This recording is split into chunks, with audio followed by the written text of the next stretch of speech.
Hi hello गायजन, मी आली आहे सोलापूरला आणि आज मी चालली आहे नवी पेठला मामींसोबत. कारण आज होता मदर्स डे, तर मी दीदी चाललो होतो मामीला घेऊन शॉपिंगला. बिल तर आमचा मामाच पे करणार होता. मग पटकन आवरून वगैरे घेतलं आणि आम्ही निघालो चौघजणं नवी पेठसाठी. असे 4 सीटर आम्ही ब्लॉकवर बसायचो त्यावर आत्ताच आले, त्यामुळे मला तर जाम मजा येत होती. नवी पेठमध्ये गेल्यावर 101 ड्रेस होते, जाम भारी होते. पुण्यात पण असले ड्रेस पटकन भेटत नाहीत, जाम भारी होते. त्यानंतर मामीला तर आवडले तर 2 ड्रेस, पटकन ड्रेस वगैरे घेतले. आता आम्हाला वाटलं तर मामीची शॉपिंग झाली डन, बट मामीची शॉपिंग ही झालेली नव्हती. मामीची शॉपिंग ही कंटिन्यू चालू होती आणि आमच्या दोघीला लागली होती भूक, तर आमचं खाण्याचं काम हे चालू होतं. तेवढं दिसलं आम्हाला मस्तपैकी मिरर, तिथं आम्ही पटकन काढला स्नॅप.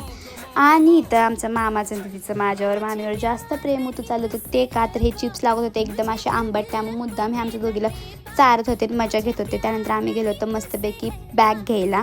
तर इथं दीदीला आवडली होती ही ब्लॅक कलरची बॅग मामींसाठी, तर आम्ही ही ब्लॅक कलरची बॅग घेतली.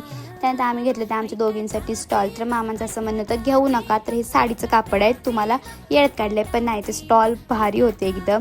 त्यानंतर आम्ही गेलो होतो मस्तपैकी चहा प्यायला. एवढं चालून चालून जाम थकलो होतो. चहा वगैरे पिला, त्रासाठी एवढंच होतं. आणि हे लोकेशन कोणतं आहे सोलापूरमध्ये ते नक्की कमेंट करून सांगा. व्हिडिओ आवडल्यास लाईक करा, शेअर करा आणि आपल्या चॅनलला सबस्क्राईब करा. टाटा.